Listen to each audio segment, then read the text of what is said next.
go into the details of this, but as an example, there is regular surveys being done of how we are perceived. This is a few years old, so maybe outdated, but it looked at what kind of awareness and knowledge is there of the Red Cross Red Crescent.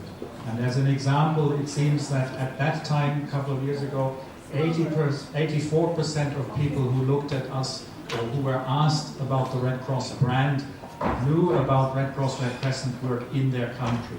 And almost 80% knew the Red Cross works in and Red Crescent works in other countries. A second bit was to look at perception. And again, maybe the middle one, people were asked to associate terms with the brand Red Cross Red Crescent. 64% associated neutrality with the Red Cross Red Crescent, as an example. And then emblems association. What do you associate with the emblem itself? And as an example, 83% linked first aid to the emblem of the Red Cross and Red Crescent. So an important part of brand, our experts are telling us, is to be aware of how the rest of the world sees us and perceives us. Then a second bit is the word identity. A lot of discussions in the process today that is around brand at the end of the day is about expressing your identity through action. It's not some theoretical construct, it's what we do on the ground based on our identity. And there are a couple of examples here that our people are giving us in terms of how we express our brand through action. And one example is, of course, the work we're doing together on Ebola. Another one is how we responded jointly in the Philippines and how we communicated that. So that's another aspect of brand, meaning externally it gets defined, but we also have possibilities to determine how we are seen through the way we act and through the way we communicate about our action. The so-called branding initiative, what's the rationale behind it? Because you might wonder, why do we need a separate initiative? So this is a little bit what led to the discussions in Sydney a year ago and to the initiative that was launched there and has been ongoing since then. And I won't go through all of this again in terms of the time we have. Maybe the most important bit, and that's been a lot of focus of the discussions since Sydney, is the fourth bullet point here, which is about the exploring of the interest in and conditions for adopting a movement logo, including for fundraising purposes. So that rhymes with our earlier discussion. If our action is more and more needed in collective terms together, then that needs to also be shown in the way we communicate about this, demonstrate ourselves through communication and how we are perceived. There's a timeline for this. I won't bore you with that. We're at the beginning 2015. The idea is, as with the other processes we've talked about, that we bring some conclusions around branding to the constitutional meetings later this year, at the end of this year, in particular the Council of Delegates. And Lotta might say a word about the international conference, because it's unclear at this point whether we will have enough on the table to really table with governments. So the scope behind the movement branding initiative. Again, most people say, and experts included, this should not start with the visual images. This is at the end of the day about our identity that also gets expressed visually and through communication. But we need to be clear about our identity in very practical terms, which is why I keep making the linkage to the previous discussion. Many people argue our identity is primarily shown through our action on the ground, and then branding, the way we communicate and depict that through pictures, through emblems, comes along with that. Second point here links with something I said earlier. There is a lot of discussion in recent months around a possible movement logo and the need to provide guidance on what opportunities exist for using a movement logo potentially, what are the risks of it, what would be rules for its use, and how should we further consult on this. Again, in the interest of time, let me not bore you with the remaining details there. On the movement logo, a couple of issues have been identified through discussions. Again, there's a reference group of national societies accompanying this process. I think Dr. Yassin, again, you sit on that on behalf of this region, so you may wish to comment at a later stage. There is a sense that there is a win-win to be had by having a joint identity visually expressed through a logo. Because it will help us leverage this identity, not least also in fundraising terms. Or resource development terms.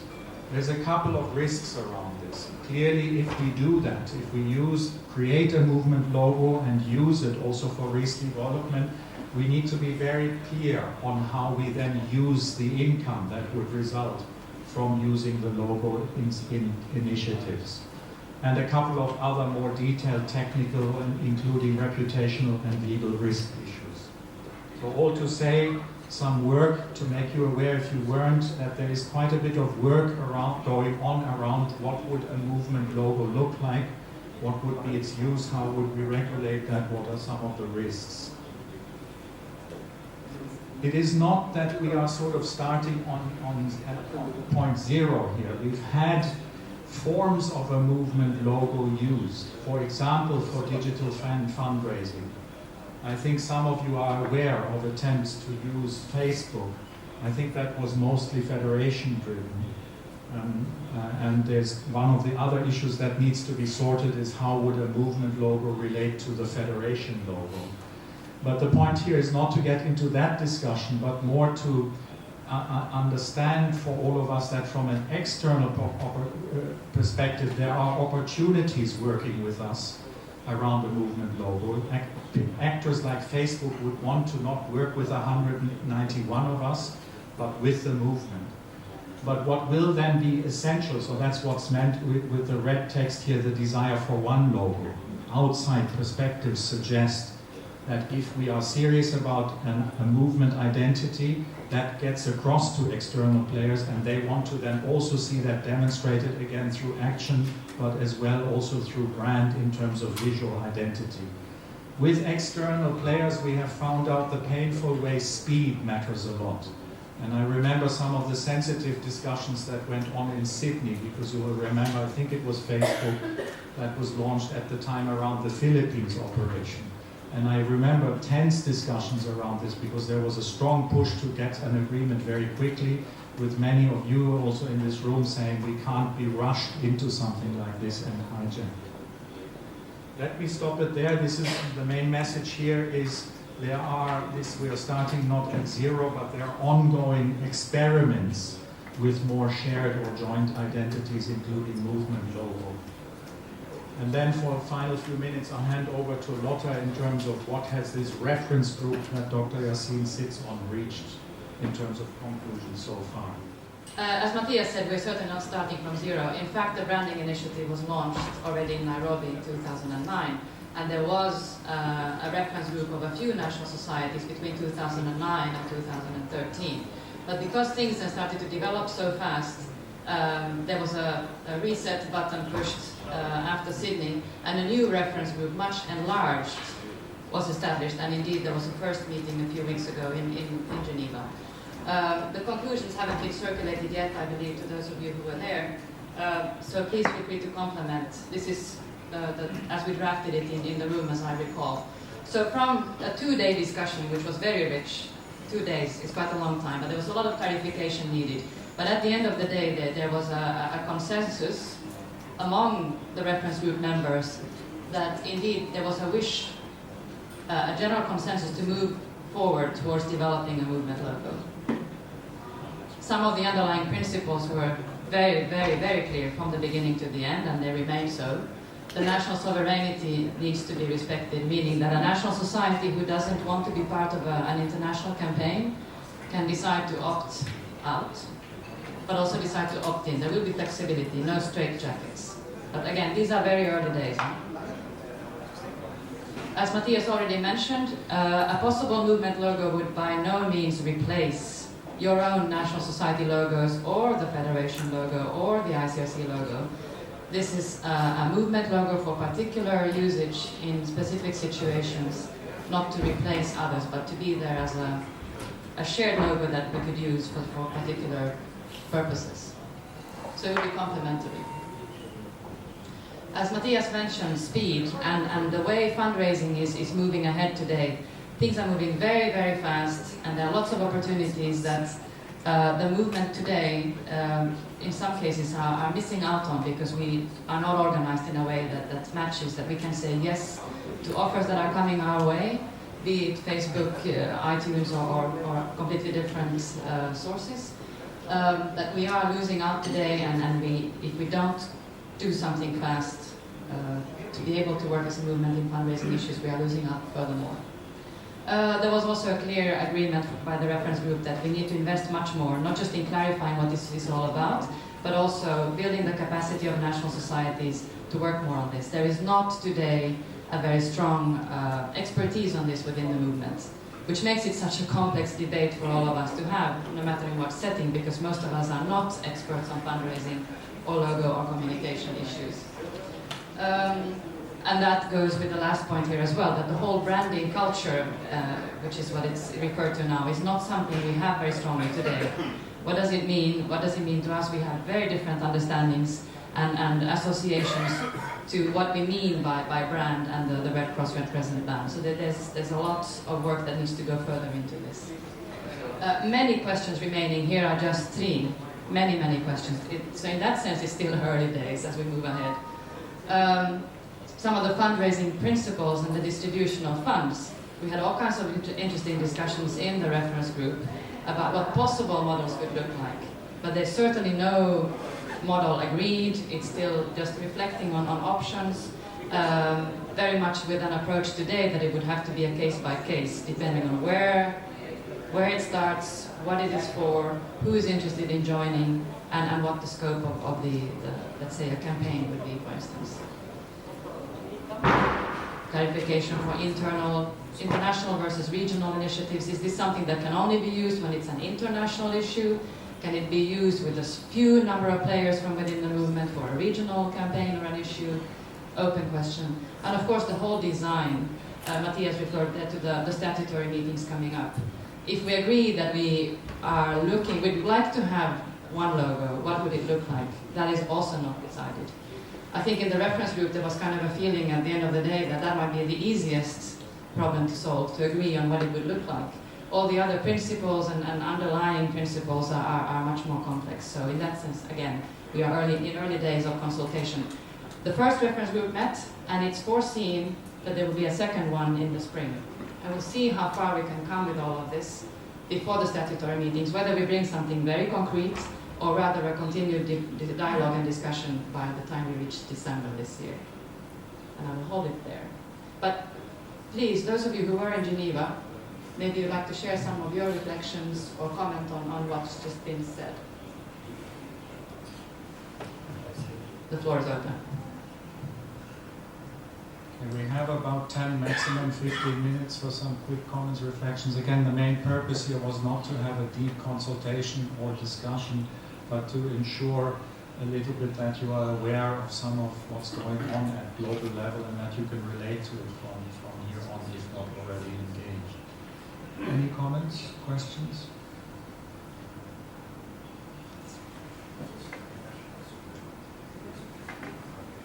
Please, Marlon. Hi, thanks Lotta, thanks Matthias.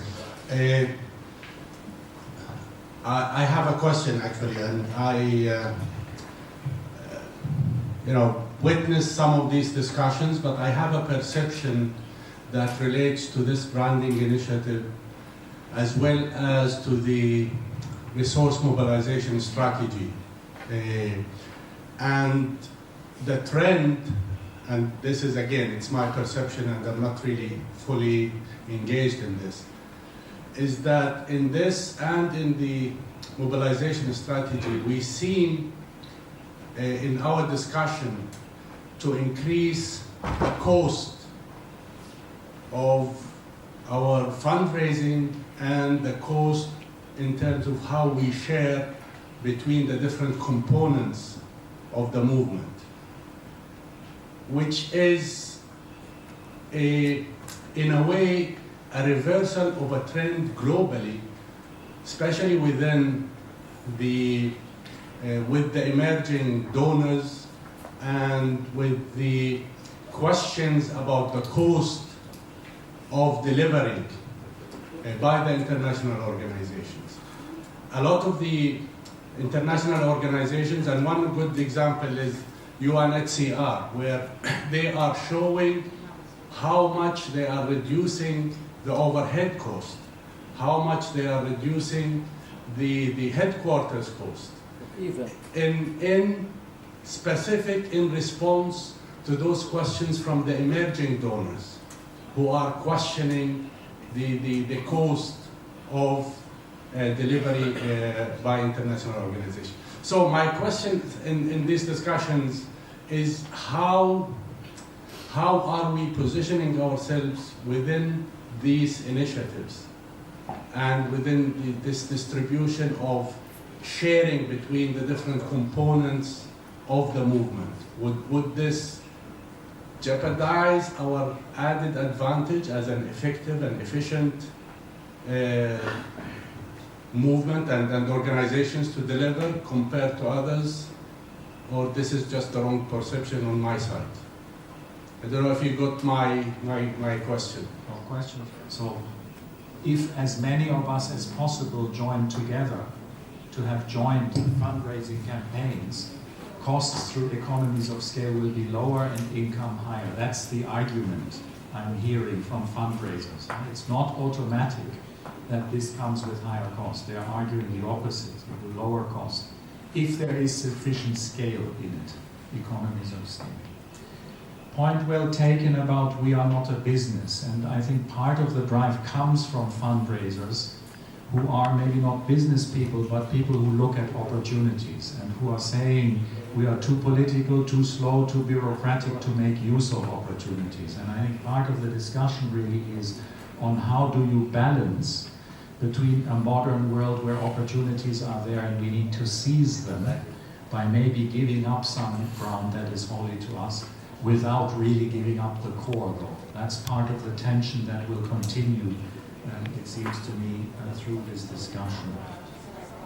At the end of the day, what's the outcome? I think that's why we deliberately also turned it around on the agenda. We didn't want to start with branding, but with movement coordination, the action on the ground. As I think Dr. Yassin said, this is about the sensitive delivery on the ground. Branding comes next. So I think, Farid, the issue is that most people will argue the aim of this is to complement what we do and to enhance what we do, including by mobilizing more resources. It's not an end in itself. And I think that's again why we need leadership involved. The branding initiative cannot happen in a vacuum. It must happen very strongly connected to some of the other discussions we are having, notably around humanitarian action along the continuum, as Hans often says. Let me maybe leave it at that. A couple of reflections back to you. We've taken note of this, and as Lotta said, there will be more formal opportunities for engagement that you will have. This forum to exchange, to learn from your perspective, your questions. And I think it makes us all a little bit richer in finding solutions to the problems we face, richer also in having more doubts about many issues, but those doubts which I hope will help us to strive for excellence and to permanently question ourselves in the spirit of moving forward and not to camp on any certainty that may leave us behind. I think we are all very proud of who we are, the organization we are been so privileged to be associated with, but we just need to recognize we're not alone. There is a world out there that is also going on while we do our work or while we meet and discuss. There are actors like us who are very present and very active in the field. There are people like us who do care about the same issues, and it's good so But let's just remind ourselves that none of us will have the monopoly of this agenda, and none of us will have the monopoly of humanitarian action and humanitarian work. And like somebody else has put it, none of us will have the monopoly of the heart. Everybody has a heart, and then their feelings, and their caring, and I think the aspiration also to do good for the humanity. That means also that we are not alone, we are being observed. Now there's a world out there who's looking at us and testing us and judging us. Judging us in what we say and judging us in what we do or we do not do. And that will have major impact on many of the things that we are talking about. Resource mobilization, for example, for me, it's never been an entry point, that is an exit door. I think the image we show, the results we show, the respect that we command, will be much more effective for resource mobilization than many of the branding things that we are talking about. And I honestly and truly, believe, in that. I think we need to bear that in mind. Governance is what we decide to do and the institutions we set, but governance is also happening outside of the boardroom because people are judging us, and sometimes one blog, one email, one Facebook feed, can be more effective in leading us to decision than many meetings that we can have in our governance structures. Think about it. I joined 6 months ago and everybody was alerting me about the situation in Uganda. We need to do something about it. Nothing happened until one morning, somebody put an article in 3 newspapers. And before I realized anything, the ICRC, the IFRC, and then all the partners who were present in Uganda suspended their activities and support to the Ugandan Red Cross. Well, during that time, our committees and commissions were talking about how to deal with the issue, and then what kind of a capacity building team we will send, and then what kind of audit team we'll be sending. So there are accelerating factors out there and actors out there that will lead us to situations that we may not want to be. Either then we take the leadership to be ahead of the curve, or we will be passive, I would say, actors in those processes. So we are banking on a legacy and on a history. We should have asked ourselves for how long. The perception that, as you could see in this very quick survey which was done, is extremely positive. And until 6 months ago, I was working for the UN, and the perception also of the Red Cross and Red Cross movement is out of this world. It is up here, extremely high. Much, much higher than the perception inside. For me, my biggest shock, to be honest with you, joining the moment, is everything I learned from outside, the enthusiasm, the respect, the admiration out of this world, with the level of baggage inside and autoflagellation, of ourselves, which is just, mind-boggling, to me. Now, the question is, how long will we survive that? That you will have outside admiration that high and the self-esteem, that low. At one point in time, something may give up and maybe something, can be falling down. So I think we need to just, bear that in mind. I think that perception from outside can come with, 2 things. One is great respect, that continues. But because the world is out there too, that can mean total indifference of about the issues that we think we care about and then we think, is motivating the world. So I came out of a board meeting, which many of you attended, our own board meeting, and then we got out of it with great concern, that the world, will be upside down because we could not agree on something, or because, we are suing each other on another thing. I can tell you, the world did not care. I was preparing what would be the reactive lines if they ask us, what would I do if the press, then the media picks it up. Nobody asked me. No press picked it up. And that was for me even more worrisome, because that indifference, can be much more insulting, than people who care about, what is your problems and then enforcing you to fix that. And I think we should, remind ourselves of that. Let me re-emphasize the importance not of legitimacy. We will keep on growing our legitimacy from the legitimacy of the agenda we carry, first of all. There is nothing, more powerful, than the legitimacy of an agenda we carry. Today, what is making global actors legitimate and letting them win their seats around the table if the legitimacy of the agenda they carry. So if you doubt about that, ask yourself why a rock singer called Bono, is invited alongside with head of states, to discuss about, future of development and next MDGs. If it is not a legitimacy that an agenda is carrying that's related, to development, then we ask ourselves, why we cannot, talk about any future of the world, without involving somebody like Bill Gates at the level of head of state. If it is not only from Microsoft, but the investment, in social development issues, which then de facto give them a legitimacy and a seat around the table, as long as the agenda we carry remains legitimate, so our legitimacy will be there, but that will only be complemented by the relevance of what we do. Is it relevant vis-a-vis the communities we serve, and is it relevant in terms of the solutions that we are putting on the table in facing the problems that we all know? We will not make more money, we will not make more relevance by continuing to making the case and describing the problems. Everybody knows today where the conflicts are. Everybody knows how bad the divide between rich and poor is. Everybody knows exactly how many people are living on $1 a day. CNN does that better than us. Al Jazeera contribute to that, making the case will not give us that legitimate.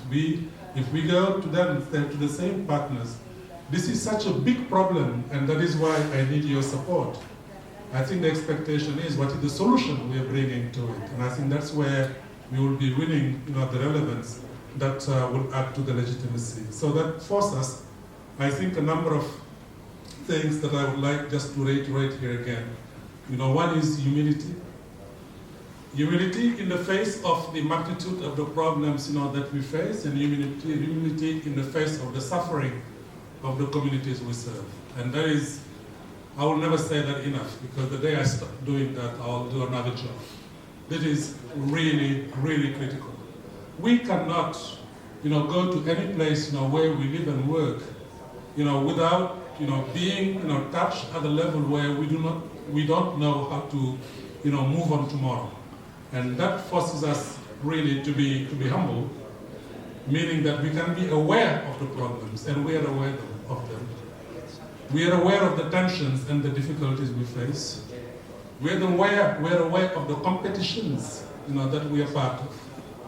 Competition for resources that will lead us to all the kind of things that we're talking about. Competition for prestige. Competitions because of our own egos also, which is out there.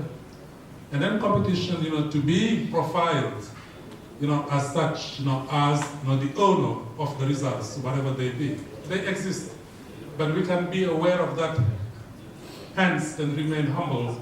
That does not mean, naivety. So sometimes if we are accused of being naive and then that naivety contribute to the problems, I think that's absolutely okay. We need to show respect, and respect, to the communities that we serve, respect to the national societies, that are the partners, and respect also to all the partners. And that respect does not mean weakness. I think that can reinforce us, in what we do, and it is not weak or a weak position to recognize, the strengths of others, recognize the contribution of others, bearing in mind that we are not alone, and none of us alone can solve the problems. So we have to build trust, and that is really, really critical. Without trust, we will not have the enabling environment for the effective response that we would like to see. Okay, trust building, I understand, in the process, and quite often, unfortunately, we don't have the luxury of time, to build trust over years and years and years, while we have so many imperatives in front of us that we will need to, face. We need to share burden. Share burden does not mean division. Share burden in terms of sharing information, sharing expertise, sharing resources, and also bridging all these gaps and divides, that we face. Let me just conclude by saying, at the end of the day, we have to be accountable. We have to be accountable to the communities we serve. And honestly, sometimes, many times, where all of us experience some aha moments that we are so privileged to be part of the solutions in these problems. We are so privileged to be part of those ones serving these communities. There will be moments, frankly, where we would not want the communities to hear what we're talking about.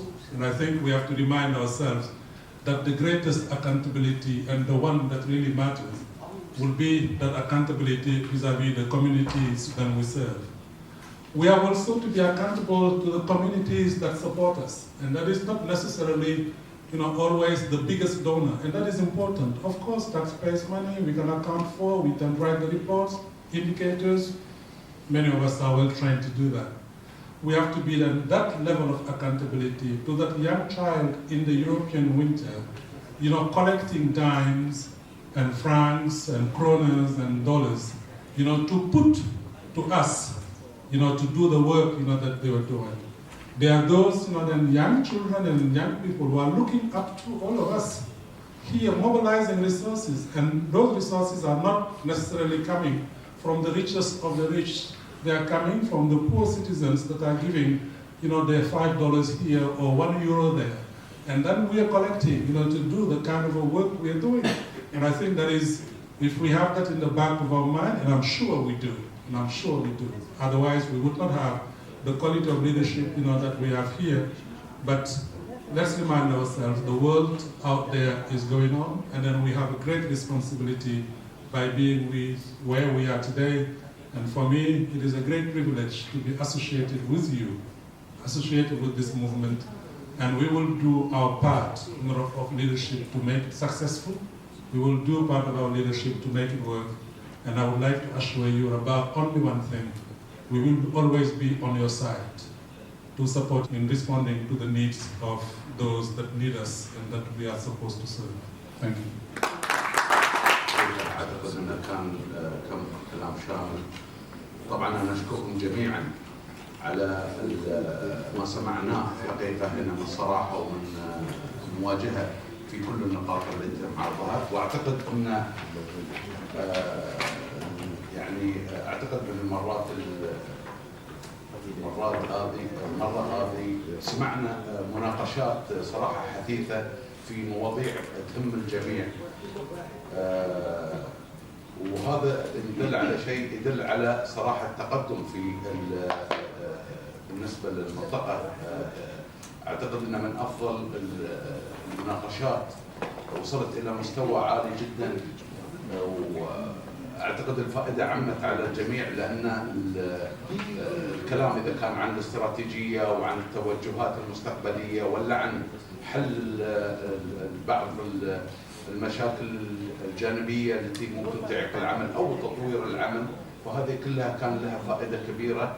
وأعتقد أن هذه ليست النهاية، يعني نهاية هذا الاجتماع ليست نهاية. بكرة عندنا الورلد هيومانيتيريان سمت بعد حتى نكون فعالين فيها، فأعتقد أن بكرة بيكون يوم غني كذلك.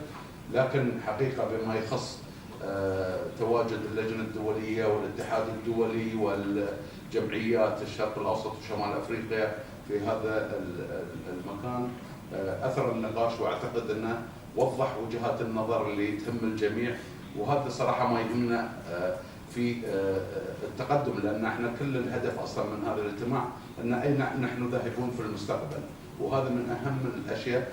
ونشكر مرة ثانية سعادة الأمين العام حقيقة على نظرته وتفاؤله وتوجيهاته فيما يخص الحركة، فهذا إذا تدل على شيء تعطينا دافع حقيقة في أن العمل من جميع الجهات، يا من جهة الاتحاد الدولي أو اللجنة الدولية أو الجمعيات اللي هي طبعا أهم حاجة.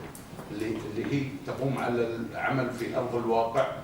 فهذا كله يعطينا دافع ان كحركه دوليه ممكن ان احنا صراحه نصل، لان دائما احنا نرى ان يوجد في الساحه فاعلين كثيرين، لكن احنا لهذا الشيء اللي يميزنا حقيقه عن الجميع هو اتحاد.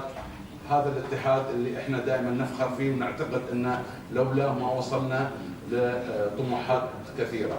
فاحنا لا ننتهي بانتهاء هذا الاجتماع، لكن ممكن ان نكون على تواصل يا فردي يا عن طريق الاتحاد يا عن هذا، بس على الاقل ان نكون دائما على اتفاق لكل النقاط. وحقيقه انا اشكر السيد الياس غانم، يعني هو له ترى في المنطقه هذه دور كبير وله حقيقه هو احنا نعرف ان السيد بعض الاحيان احباط، وهو يحاول ان يعمل اكثر من ما هو الحين، لكن طبعا احنا يجب ان نتعاون معاه كذلك في الوصول الى الاهداف كلها التي توضع من قبل الجميع. احب اشكركم مره ثانيه حقيقه لليوم، وادري ان بنتقابل بكره بس بصفاء. شكرا جزيلا.